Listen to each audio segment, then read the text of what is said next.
This is Moonshine and Music with Joe Shelton. Wait a minute, that's me. Anyway, we're going to bring you some inspiring songwriters, musicians, and maybe some side challenges and other stuff around the music industry. So stick with us right now, because the show is coming your way. Woo! Moonshine and Music starts right now.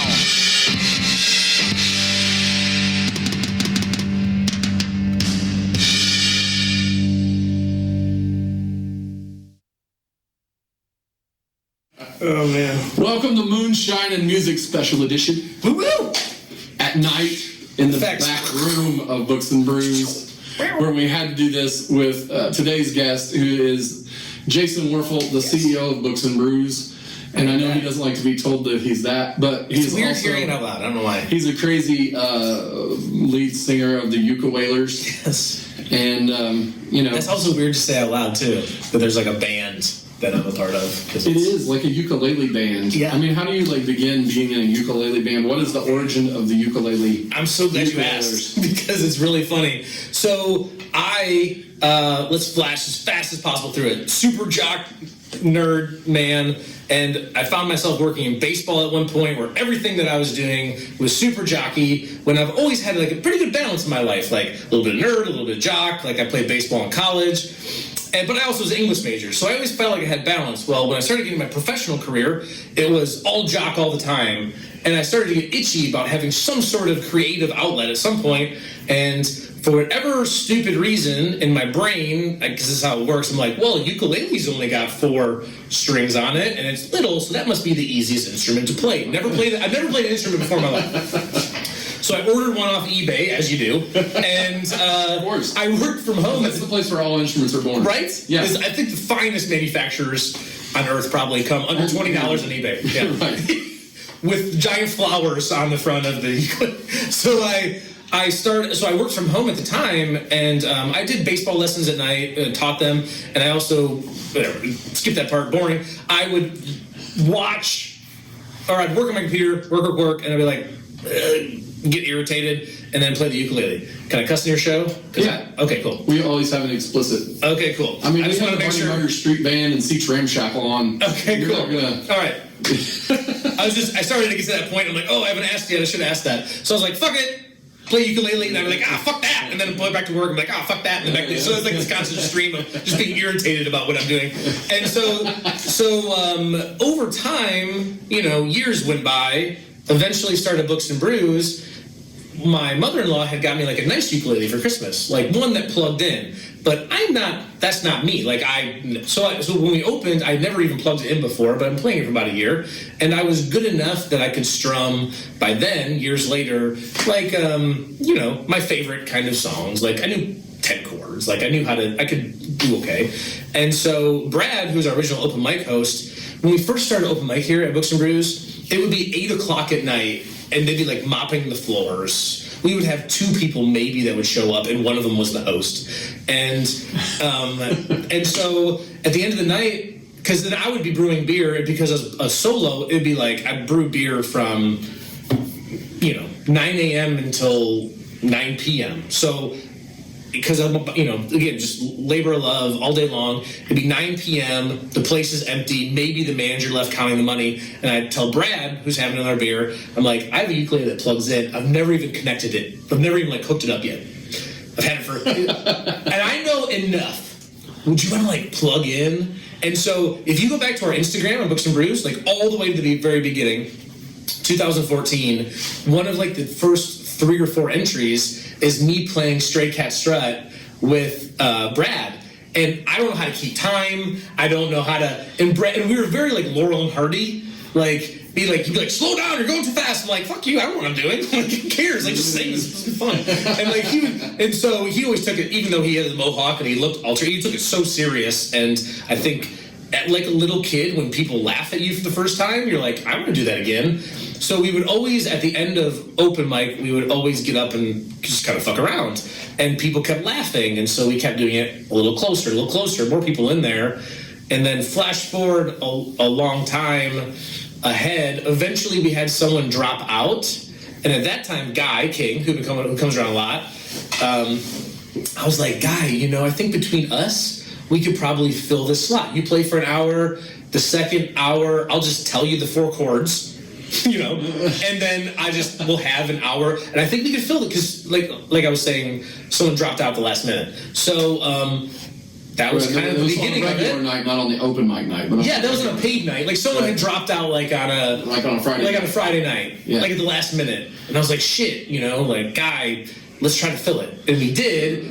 And it was what I loved, especially early on about ukulelers, and it still happens now, even though we have momentum, is that it's this very Andy Kaufman-like experience where the people who get it are laughing their asses off. And the people who don't, Siri, I got to interview Siri, leave me alone. Shut up! I don't know what I said. But so people who get it, and the people who don't are like, I always get this, even to today, there'll be 60 people in the room doing jump around or callbacks for Ice Ice Baby or one of the songs we play, and I'll get people like come around the corner and be like, what is happening in there? So it's this very weird dichotomy of totally get it, totally don't get it, and both are like equally funny. And then it just escalated from there to the point where Brent Schlemmer, who's obviously a longtime regular, and the guru of Moonshine music, he's in the credits. Oh, is he really? Yeah. So Brent one day is literally just like, you need a bass player, and I'm like, yeah, okay. He's like, I'm gonna come play bass with you this Saturday. I'm like, okay, Brent. He has the best ukulele bass in the world. And this was way before the ukulele bass. He would show up. He would bring the real one. He'd bring like the 8-string or whatever bass. He had this huge 8-string, And that's me pretending to like I know what to do. I have no idea. Yeah, right. Because I don't know music. I literally just know my little 4-string ukulele and my 10 chords still. And so Brent. And then over time, Brent bought his ukulele bass, and he still brings all the pedals, right, and all the nonsense. And just like he does. During shows, I'll be just like, what is happening over there? Like, look over, it's like crazy sounds coming out of it. And an interesting thing about that bass is that Brent plays bass in my band. And so on my record, when we were recording, he shows up one day for the recording session with that little ukulele bass, and I'm like, what's that thing for? And he's like, well, it's bass. I'm like, okay.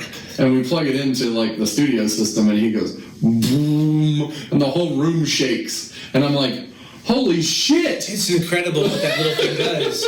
And the strings on it look like rubber bands. Mickey Mouse from like the 60s when they're like the old Mickey Mouse 20s, and they're playing it and the strings are like waving, like bouncing. Like, you think like, wow. They move like 9 miles when he hits them. They're like made out of string cheese or something. It's crazy. And so, it just became this weird conglomerate of, we would get different percussionists, and Brad for a while had, he had a suitcase drum kit. He had a Samsonite suitcase. Oh, yeah, with the kick on the suitcase? Yeah. The tennis ball, and he still used to use that. And the whole kit would go inside the suitcase, and then he'd just take it out. And eventually he broke it because he was hitting it too hard, so now he's got like a little... I almost feel like bad that we have like a proper little drum kit. I'm like, that's kind of weird. You're supposed to have a suitcase drum. What's wrong with you? So Guy plays guitar, and he's kind of the last link of like, Guy, eventually we're going to need to get you like a baritone uke or something. So that's like a full ukulele sort of shenanigans. Experience. Yeah. So anyway. Wow, that's really cool. That was as short as I could make it. I want to unpack a whole lot of that for a second. That's the musical side of you, and it's a really cool thing that you guys have so many acts in here. You let us come in and do our show here, mostly because it's a supporting the music community kind of thing. Yeah, absolutely. And but it boils back to where you began, which is interesting to me to go back to that. Did you grow up in Indiana? No, I grew up in Michigan. You grew up in Michigan, and you were a baseball player. I was, northern Michigan. I loved athletics. I almost loved athletics through the nerdy side of athletics, and I almost found I had this weird crossover dynamic. I felt like I was really into math, but I was in math from a right brain perspective. I wanted to know how it applied in the real life, and in athletics, it was the opposite. It was I loved athletics, but I loved it from the super nerdy angle. I wanted to see how the stats played out, and I think that's why I love baseball so much, because it was based in stats. Is geometry and probability, but yet in math, so it was almost, I guess, talking it out, like, it actually makes more sense than I realized before. But so yeah, I've always had that, as I always like to put it, too jockey for the nerds, too nerdy for the jocks. Like, I wanted to be on the jocks and talk about stats and all this stuff, and like, waste whatever. And I wanted to be around the nerds and be like, oh, you see the game? And they're like, no, we didn't in fact beat it. And so I always found myself in that middle ground. And of course, like, I was born in the 80s, so growing up in the 80s, Revenge of the Nerds was a thing, and it was symbolic of the culture that we had, at least in the United States. Like, you're a jock or you're a nerd, and you're against each other, and that's it. And you know, we slowly came out of that, very slowly, probably by 2005-10, and realized, hey, guess what? It's okay if, like, a jock reads a book once in a while. You're not going to be judged by that. Hey, it's okay if a nerd actually likes to watch football once in a while. And but I always felt that it went beyond me and my personal place for people without it. Like, I didn't ever felt like I had, like, the man without a country, like, on an island. Like, I didn't feel like I could ever. And part of it was internet, right? Like, internet was kind of coming around. It was hard to find kind of your vein. Well, now we have the internet, but still to have, like, that kind of oasis place where it's like nobody notices. You can be rich or poor, you could have a family or not, you could, like, whatever, or everything in between, white collar, blue collar, you know, old, young, and people don't notice. Like, there's not a lot and I was in minor league baseball for a long time, and minor league baseball figured that out. And the way they figured it out was because they don't control your experience. And when you don't control somebody's experience, like at a, what I call an assembly line restaurant, which is hostess, you have to sit here, don't move unless you have to go to the bathroom. They don't tell you that, but that's what, you're not really supposed to move. Like, because they want the lanes clear, which means the service staff is 5% faster, which means they turn 2% more profit. And if you don't believe me, just stand up the next time you're at Applebee's and start wandering around talking to people. Mm-hmm. They'll be like, yo, you probably should sit down. Or people are going to think you're weird. So, you know, all of those things combined, it just was like it came out of me. I tell people this all the time, and I think you would appreciate this more than anybody, or people who are watching this, is that if I was a true artist, like, I consider myself a creative, but I'm not like a true artist, right? If I was a true artist, I'd be on tour writing songs about it. If I was a painter, I would paint pictures about it, but I'm not. I was raised in business. I grew up in the hotel industry, and then later minor league baseball. My brothers have been in business. So how I knew how to express myself, but also, you know, what the mission, the purpose of what I wanted to do, the fingerprint I wanted to leave, I knew the only way I knew how to do that was through business. And so that's why the mission of Books and Brews, to create a place for people without a place, is highly, highly personal for me. And there's a semicolon there that is too long for us to, like, put on the wall or the menus, but is where all are appreciated, all are accepted, appreciated, and encouraged to be themselves. And I love the word encouraged more than anything, because it feels active. It's like an active participation in people's lives. And that's just not something that is available. It's also not something that's scalable. And I think that's what insulates us in our coaching of our staff, is that no one else in the industry is going to tell you to take vested interest in your customers, to learn about them and encourage them to be themselves, because that slows service, that slows time, that makes your table turn time less, and you make less money. But it's sustainable because you develop relationships.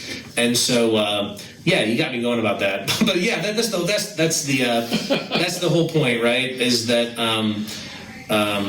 I just want to develop community, you know. And well, it's the wonderful part of Books and Brews in general.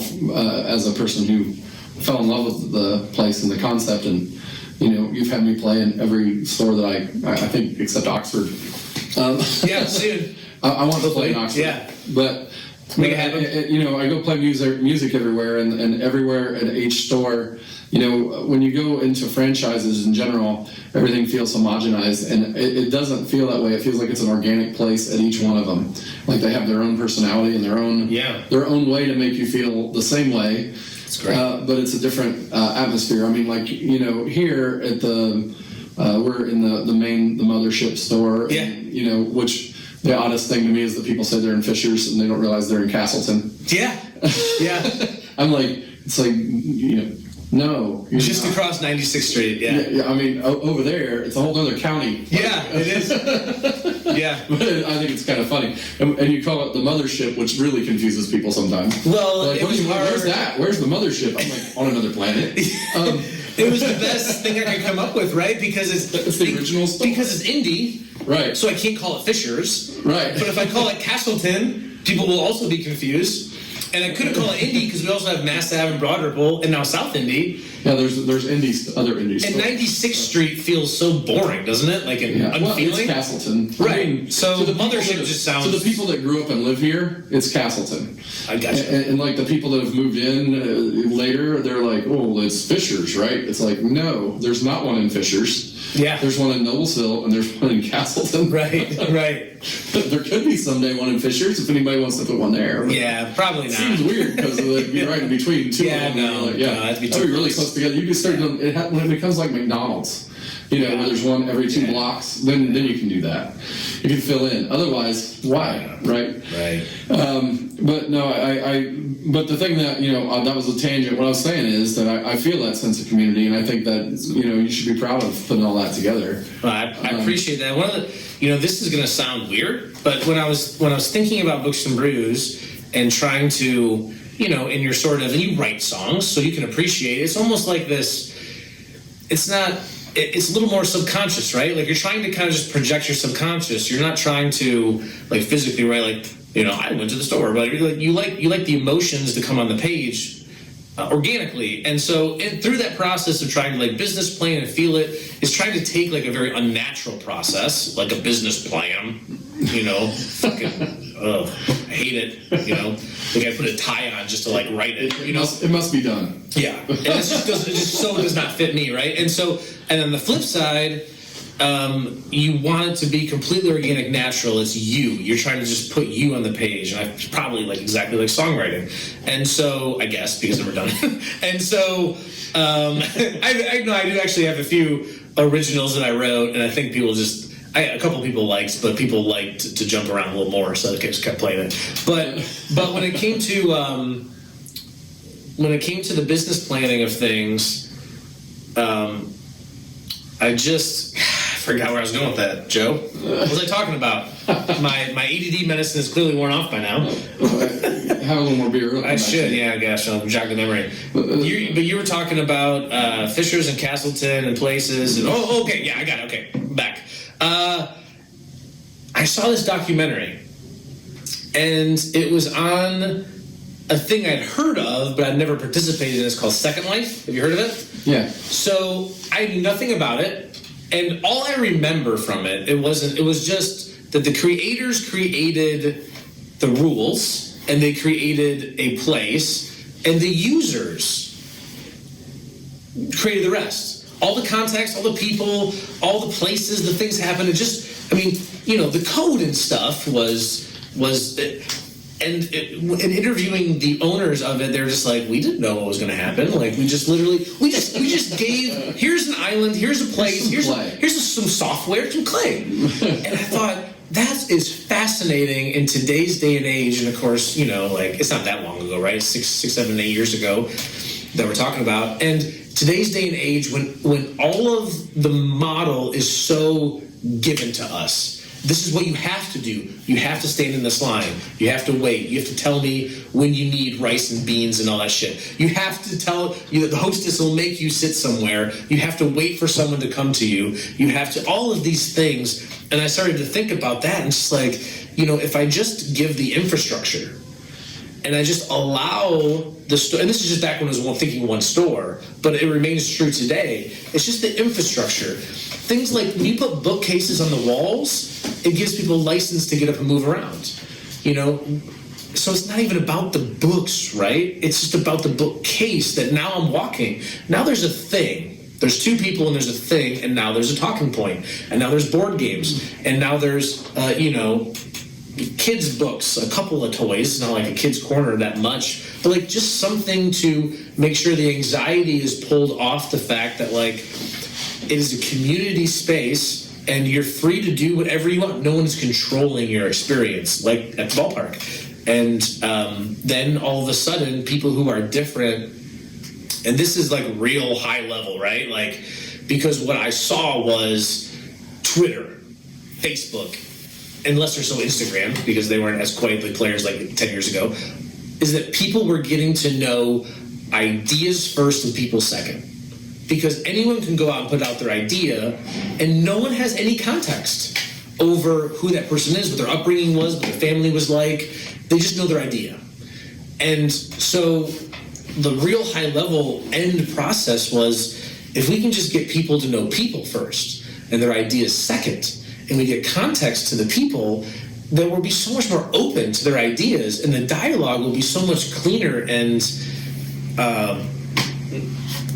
just open to hearing opinion that might be different than yours, because you know that person's upbringing. You have more empathy, you know? It's really a struggle in our day right now. And it's not getting any better. No. It's going to keep getting worse. Because technology has increased our reach of relationships, but it's massively decreased our depth of relationships. I think that it has changed people's way that they talk to each other. Like, you know, having lived through the whole thing, you know, people that are younger don't quite get how less communicative they are. Yeah. You know, because, you know, when we were hanging out, like, let's say in 1995, there weren't even cell phones. No. So if you wanted to, like, use some technology to communicate with someone somewhere else, you literally had to go find a phone somewhere, you know? Yeah. Which was like, my parents, I had the bag and the phone in the car, and they're like, if you ever use it and you're not dying, we're gonna kill you, because it's like $12 a second. Yeah, right. It's so outrageous. You know, and at that time, people had thought that the communication was crazy because kids could hide in a room on the phone and talk to people and not get into the family. Oh, right. And the cordless phone. And they were like mistaken as to how cut off that the world could become. Oh my gosh, yeah. You know. On the other hand, these little things allow us to communicate with millions of people in a moment. Yeah. And the question is, do they hear you?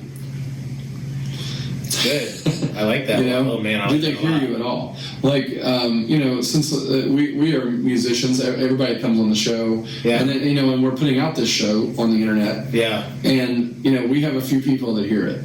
Yeah. And in terms of the whole ocean that is the internet. Yeah. You know. And the question is, do people actually stop and listen to something that's like this, where our shows are like 35, 45 minutes long, you know? And for me, it's a big experiment. Secretive, episode 99. You're gonna hear it. This is episode 99? Yeah. This is kind of you know, an experiment for me. On some level. On one level, I put together the show to say, hey, I want to bring in my community of music people and introduce them to the world. Yeah. On the other hand, it's, will people actually pay attention to them? Because what I've seen in music, and you've seen it in restaurants, is that music has become so regimented in terms of everybody has to be in a genre, and if you remove yourself from your lane, nobody wants to talk to you about your music. Yeah, it happens the same way when I'm booking shows for myself, right? Because I play a wide variety of music. I like a wide variety, so that's what I do. Yeah. Well, when you talk to people, they're like, well, what kind of music do you play? I play my music, you know, like this stuff. Right. Yeah. But what you get is, oh, are you country? Are you rock? Are you hip hop? They just want to know. Yeah. Like they want to label you. Right. And that's the same thing you're talking about with the restaurant, right? Yeah. Me as jock or nerd. Yeah. Me as an artist and me as a producer of this show, I want all sorts of different stuff there. I want it to like become its own thing where you go there just to see music, not to see, you know, country music or rock music or hip hop or soul or jazz. Sometimes we'll have all of those. Man, I'm going to level that up because you're firing me up so much, Joe. I love talking about this stuff, but like I'm gonna level it up even more. Is that it's not just music. It's inspiration, right? It comes back to like my mission. Maybe it's just me, okay? So, but encouragement. You know, that the creatives in the creative process, was beautiful about a creative song, painting, any artistic expression is what I'm trying to say, is that it means 100 things to 100 different people. So to say it's, out of you, it might be a country song, and that is why, we've all lived long enough to see country become rock and rock become pop, and what does it even mean anymore? Country become hip hop. Right, and what does it even mean anymore? It's artistic expression, and the best thing I've heard in the last year is that even the artist that plays it, doesn't get to control what quality is. You don't get to control who likes what, and also who hears what, because someone who grew up listening to Hank Williams is going to hear rock, and someone who grew up listening to Florida Georgia Line, or it's called, they're going to hear country, because you're way more fucking country than that, but you're also way more rock than you are Hank Williams. So you don't get to control the context. All you can do is have the artistic expression, and the best artistic expression is the one that just goes out and lets people make of it what they will. Because just like a restaurant that forces you to sit and forces you to go somewhere and do something, you can't control how people see things and do things. And I push back against all record labels do that, though. They do that very well in some cases, because people like things they're familiar with in life. Yeah. People are creatures of habit. People that are like that are not the people without a place that would come here. And they're not the people that might listen to my music or some of the people I have on the show. I would. But that's fine for me. I want everybody to be, if they're into our show, they're probably going to like the music that's coming out of it. Mm-hmm. I'm going to argue, and I'm going to argue for two reasons. Number one, I like to argue, and number two, that really, you like to argue? I do. It's like sport in my house growing up. Believing what you're saying is not even a prerequisite. But here's what I would say, and maybe I'm invested in it because it's the mission of Books and Brews, right? Or maybe it's because it comes out of me. Is that I don't really believe there's anyone who feels like they really have a place, even if they think that. I think that it's metaphorical on another level, that there's so many people that come in here, whether they're dragged here, whether it's a group, whether it's whether it's a date night, whatever it is, that they find something here, and I'm saying the royal we, right? It's not just here, it's any place. They find something in a place that they weren't looking for. They didn't even know they needed. People find things in songs. People find things in books that ignite something in them that they weren't even looking for. They didn't even know that they wanted to look for it. And they can't even describe it once it even happens. And so that's the and it has to happen personally. And that's where I think, I'm not trying to muddle this, but in the information age, which is awesome, right? That was a lot, you talked a lot about this. That's to unpack with all of we can reach more people, but it's shallow, all those things, is that the white space, the thing we have to do is do stuff like this. Because, 10 people, 20 people, 100, 500, 1,000 people who might listen, the difference is the people who are listening are really listening. In the 80s, the people that bought Michael Jordan on a Wheaties box, 80% of them just knew Michael Jordan kind of, because there's only 3 sports on TV. And mom is like, yeah, I think the kids know who that is. In fairness, they are the best sports. Just trying to start an argument.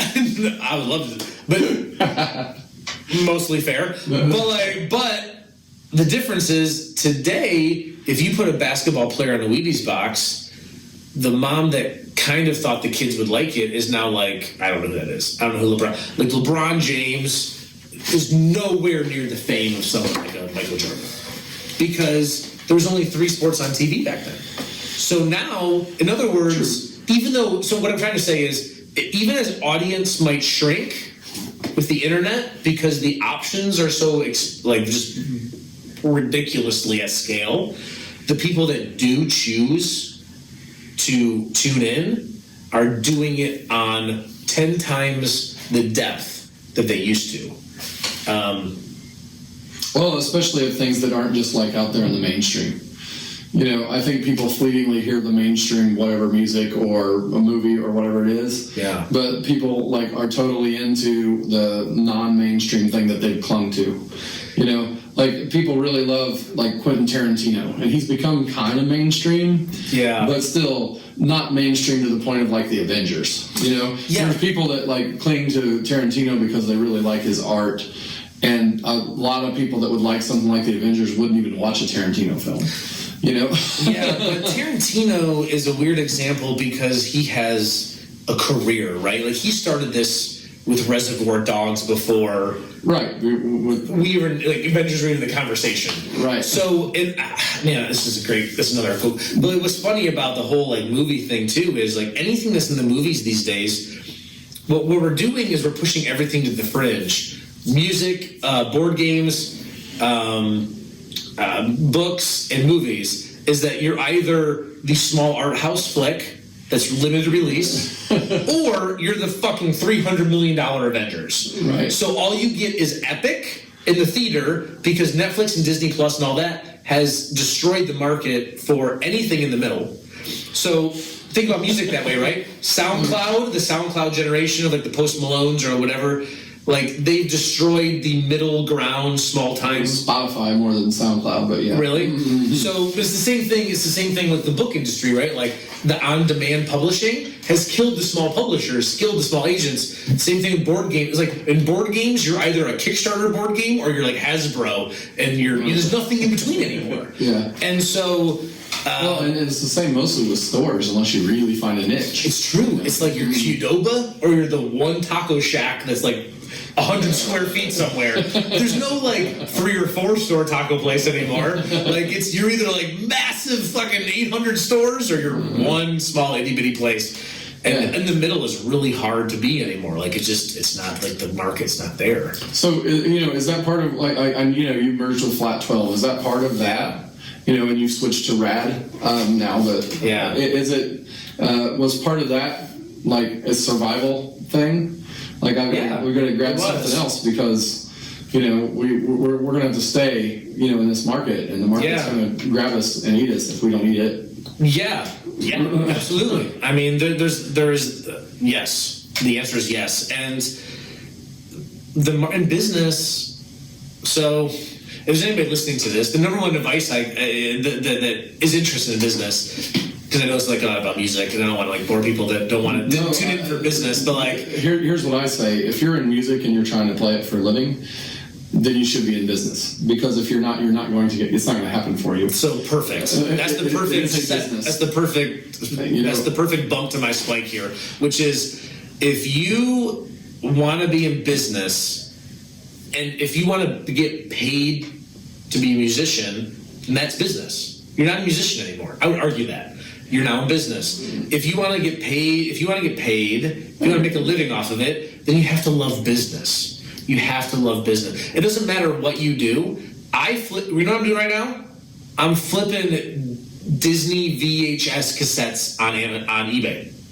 Like when I go home, I'm going to check my listings and I'm going to ship shit out. Like that's like just fun for me on the side. Like I just love to buy a thing for $1 and sell it for $5. Like if you love, here's what, because sometimes I hear some people give that line of like, oh, musicians, we buy all this gear and then we drive for $50. Well, like that's business. Like I paid $100,000 and I sold you a $6 pint. Like that's what you do.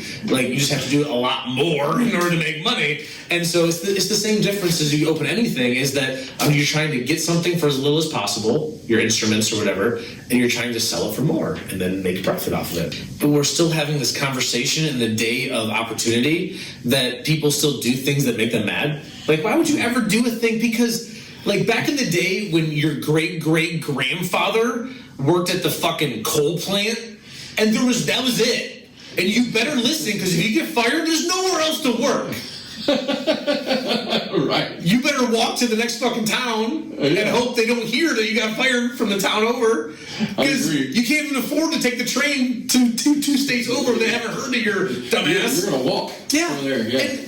But today, like, you can get on the internet and you can get a gig 7 states away. You can move. Well, you can do like. Why would you do something? The thing with music, and I love playing in front of like actual live people. Yeah. But I can tell you right now that I can go on Facebook Live every night and have more people watch me play than I do here. Absolutely. That's but they're disconnected from me. I want people. I want to connect with people actually. So I put stuff out on the internet, and I I love all those people out there that listen to my music all over the world.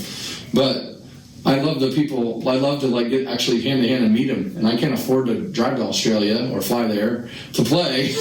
Yeah. So here's what. So I do what I can do, right? I come and play at Books and Brews because all my friends are here, and then I play a lot of shows at bigger venues with bigger places and lots more people in them. But it just depends on that that give and take. I'm going to tie all of these things together because. Here is, okay, so I bought Flat 12, right? The first thing I did is I walk in, and you've heard my mission at Books and Brews. I go, what's the mission? They go, make good beer. It sounds ridiculous, right? They don't have one.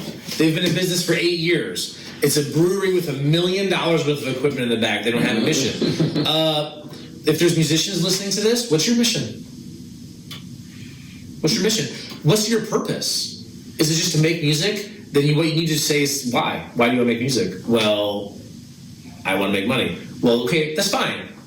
That's the thing. You got to eat. That's the reason. Why? But the question is why? Why do you want to make money? Well, so I can eat. Okay, that's fine. But that's not going to inspire anyone. And if you're a musician that's not looking to inspire anyone, I don't think that's the end goal of the creative process. Do you want to move people?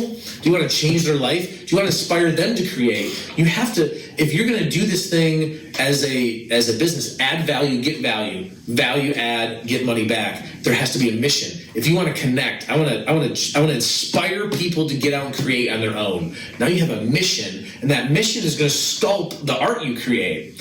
And the art you create, Joe, I know, for example, you have a lot of moving songs, so I know part of that purpose is to touch people's hearts, right? And when you touch people's hearts, like, they have different reactions in 10,000 different ways, but it's something you take to the stage every night. And it's something that when the set is over, you take to your personal interactions every night. And a person that doesn't have that, this is what they do. They come in with their lunch pail, they play their songs, and then they skedaddle. And as silly as it sounds to have a $1 million brewery with no mission, it's the same thing as the lunch pail musician that has no purpose for why they're creating music. Like, you have to have a reason why you're doing it, and that reason has to be evident. And I'm gonna tell you, ukulelers too, as silly as our dumb shit is, when we play 90s music, every time we play, I get up on stage and I say, everyone's dealing with some heinous shit right now. People have stuff in their personal lives that are unspeakable. People have politics that are blowing the top of their fucking heads off. But every time I get on stage, I say, none of that shit matters for the next 2 hours. And that's my mission with the ukulelers, is that it's a cut and release of all the stuff people deal with every week. They work super hard, they get paid, they come out, they need to fucking forget about it for 2 hours. And that is something that, as silly as it is, it really drives my purpose of doing it. It really, really fucking fires me up. Well, I understand that. I mean, my purpose in going and playing my shows, if people have been to like one of my regular shows and not like here when I'm hosting open mic or something, then they might hear that I would talk about why I'm there, which is really all about I want to get out and meet people. I felt like I was isolated in my house when my brother passed away. Yeah. And I'm like, so I was like, I have to go out here and shake hands and talk to the people. And my way of talking to people may be like face to face, or it may be that I need to write a song about what I'm feeling. Right. And so that, if you hear what I'm putting out there in a song, and a lot of them have a lot more, like everything I do is passion, compassionate. It might be, about, I'm passionate today about beer drinking. That might be my song. Or I might be doing one that's about, what it's like to be feeling at home, or one that's about, missing my brother, or one that's about, some friends that I used to have, or my kids, and those things are out there because I'm trying to put myself out there to meet people, because I need to feel more connected with the world, and I want them to feel connected with the world, and that's what I do. And And it feels like that's what your mission is. And you do a great job of it. Just to give you kudos, like I will tell you, this is exactly what you do to me personally. Is exactly what I would hope people with a true mission and purpose of their business, whether their business is music or their business is bar, restaurant, or whatever it is that the Maya Angelou quote of people don't remember what you say or do, but they always remember how to make you feel, right? And so it's more about starting there, reverse engineering how do you make people feel anything today, number one. But how do we make, and then what do I want them to feel? And then how do I make that happen? And for me, I'll tell you right now, like, it's not like, unlike Ice Ice Baby, what I know by heart, that doesn't make me feel anything, those words. But like, your songs, which I don't know by heart, like, I feel, like, I can visualize you when playing that guitar and, other than the titles of the songs, like, I feel it, and I think and I hope musicians, that's what they want, right? And so trying to figure out how to make that happen. And that's that's what we're going. That's what we bring on here. People that feel. Feel. Yeah. That's some people send me submissions, and most of the time it's completely how do they make anybody feel anything. That's what I want them to be on. Yeah, totally. It isn't necessarily about their talent level or their genre or whatever I like. It's do they make people feel and connect, because that's what I want to have on my show. I mean, let's be honest, right? Like, how many people are not like, it's not like MTV is like the fucking classically trained of the world.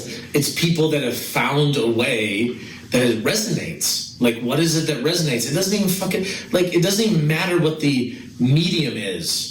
Like, here, I want personal connection. My mediums are beer, music, board games. Like, I don't give a fuck. Like, I don't care what it is that I have to do. I want people to connect with each other. And whatever I have to do that is part of the reason, like Rad is more sports oriented, but it's the same train, different car. Like, I'm trying to find new ways to make that happen. And so, that's on me. So for you and whoever listening, like their music career or their whatever career, like, I think anyone, I don't care what your job is. You have to have some sort of personal purpose and mission, and then it controls your actions. It controls your outputs, because you always have a North Star to guide how you interact with people. And the hardest thing is that working in certain things, you're just doing it to earn a living. You may not have the North Star is there's a paycheck coming on Friday. For a lot of people, that's true. It's understandable, and I don't mean to be crass about it, but if your North Star is to make a living, I believe this, and you can reject it if you want, is that if your North Star is to make a living and you're in the creative space of trying to move people, you've already lost. Because it's over for you, because people will see through your bullshit if you're just gonna lunch pail it, Right. You have to make them. You better be working as an office manager or something. Yeah, because if it's an extra $50 to pay your family, then I don't want to fucking book you anyway. I want people to come off the stage and say, "I'm Joe. How you doing tonight? How are you doing?" Like, that's what I want. Like, I want community. I want people to be like, "Hey, thanks for listening to me. Buy my fucking CD," and then bounce. Like, no. Yeah, that rarely works. It never will. You know what it'll work? The problem is that it works once, twice, 3 times, but it's 0% sustainable. It's a funny thing you say that. There are a million different ways to try and sell your merch, because that's mostly how you make any money as an independent musician. Like, whatever you get paid from the venue and tips generally just pays for your gas and your equipment. Right. If you're going to make anything extra, it's because you're selling something extra, like a CD or a shirt or a sticker or something. I believe it. And so it's like, how do you present these things to people? There's a million different ways and a million different ways to make it work, and there's 25 billion ways to make it not work. I've failed at every last one of them. So I can tell you from experience and trial and error that, you know, it is what it is.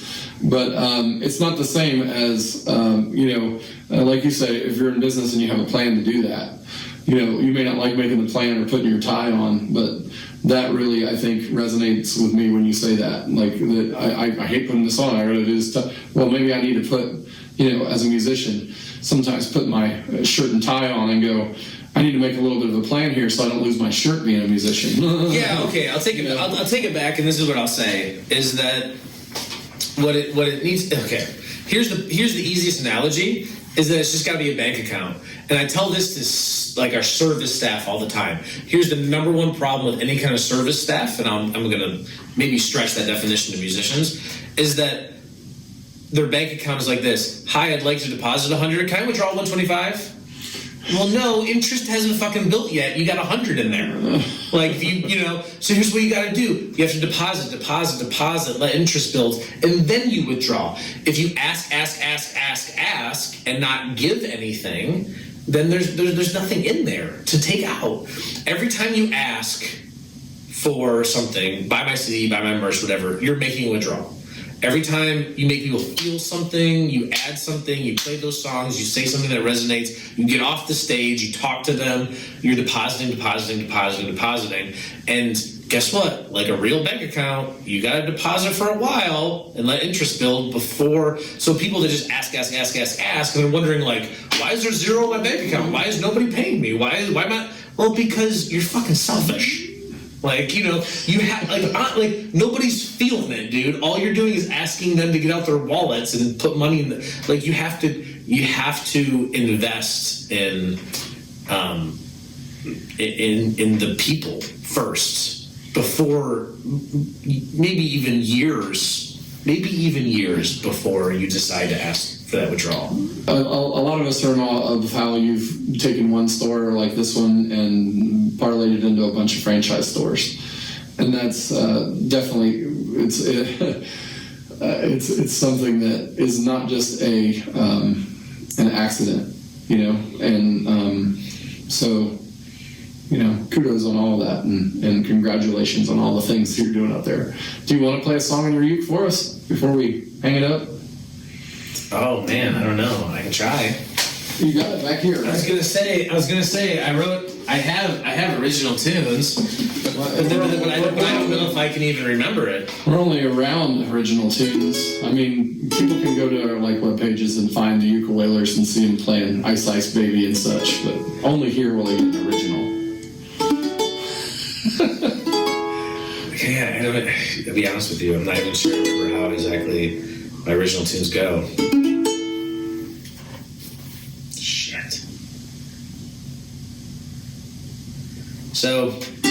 So one of the funny things about the ukulelers this is the last thing I'll say is I can try to remember the words to this, but back in 2005-ish, this is gonna give you a glimpse of my personality, right? My wife's in law school. We got married after her first year in law school, and she became kind of like best buds with another woman in law school, and her now husband, then boyfriend, played ukulele. We went over to the house, and I'm like, "Oh, you play ukulele? That's cool. I don't play any instruments." And he's like, "Oh yeah, it's fun." And I was like, "Cool, let's start a band." He's like, "I thought you said you didn't play." I'm like, "I don't, but like, let's start a band." And you know, Bob Marley or whatever. I'm like, Wailers. I'm like, ukulelers. We're gonna start a band called Ukulelers. And he's like, "But you don't play." And I'm like, "What does that matter? I'll figure it out." It's like four strings and some frets or whatever.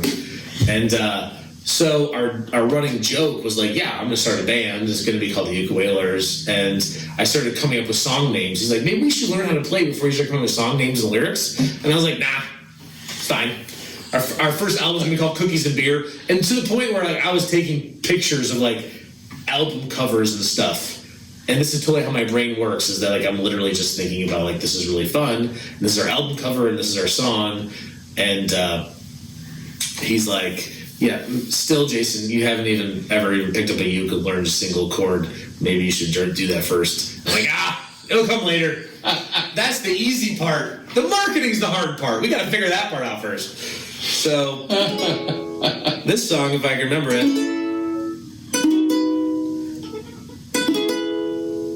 Okay, I think I have the chords. Hold on 1 second. Let I me just have see to if remember the order they go in. Let me Oh whack. shit, I think I remembered how to play it. If I whack a couple things, I might have some space. We can record the music a little better. Because we're using the much scaled down version of the show today. Nice. There we go. So this is how I think I remember how it goes. I'm not sure what you're thinking, but to me it's clear. We go together, girl, like cookies and beer. Yeah, I did remember how to play it.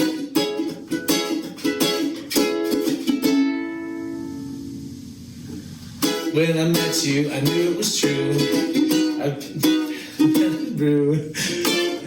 No shit. Went to our special place.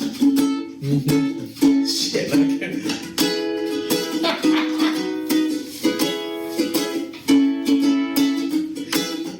Went together, we're better than I thought. Shit. Oh man, I thought I had it, and I'm trying to remember the words. Perfect combination is me and you.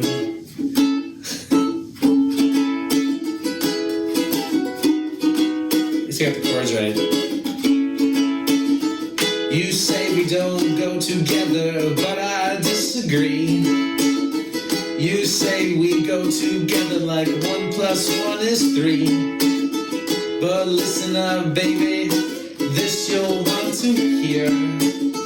I say we go together, girl, like cookies and beer.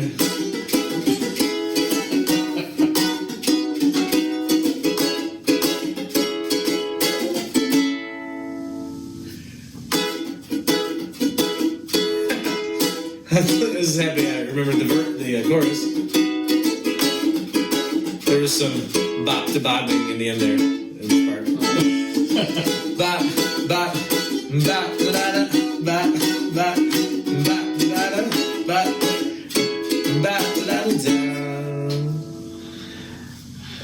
Shit. Hey, you know, this happens to the best of us. Like, I haven't played this song for like 2 years. So here's the thing that happens. Like, you know, I play, you know, a lot. And it's a song I've played literally 300 times at shows. Yeah. Right? And then you get up and you're just like, this one night, it's just weird. And I get up there and you're playing. And this particular night, I have like an entire band with me. And I'm playing in the Paramount Theater in Anderson. Yeah. Which is a big theater, right? Okay. And I'm playing in there, and I step up to the mic for the second verse of the song, and I literally cannot remember the first word. Now, this is my song that I wrote. So, you know, if it's a like cover song or something, the crowd will help you because they heard it before. Right. If it's a song that all right, you stop, wrote, collaborate, listen. if it's a song you have written and they have not heard it, none of them before, you're screwed at that point. And then I look over at the guitar player who has heard the song before, and he's going, he's giving you like the eye like that, like. I'm trying to remember, I can't remember. Yeah, and so you play through the whole verse like it's an instrumental part. And you're on the stage, there's a lot of people. Just keep going around and around. So bad. But, you know, don't feel bad. It's cool. I'll make that sound okay. We'll just get... You know, that's the name of our second album, The Equators. I'll make that sound okay. Make that sound okay. I'll make that sound okay. I'm going to write that song tonight. If you get a good producer, it'll be all right. Yeah. You know? He'll mix it down. Anyway, I want to thank you for being on the show. I'll go look up the lyrics to my own song and remember how to play that. Yeah. And then we can overdub it or something. Yeah, perfect. Yeah, perfect. Yeah. Well, thanks it's fun, Joe. Thanks, man. Thanks for being on Moonshine and Music. I really appreciate it. Yeah, I appreciate you, brother. Cheers, dude. Moonshine and Music is a presentation of Notlehs Entertainment. Copyright 2019, all rights reserved. Our producer is Joe Shelton. Our cameraman, grip, and stunt double is Brent Lee Smith. On cameras and all sorts of other stuff, Bailey Shelton. And our staff guru is Brent Schlemmer. Join us each Sunday for more episodes of Moonshine and Music.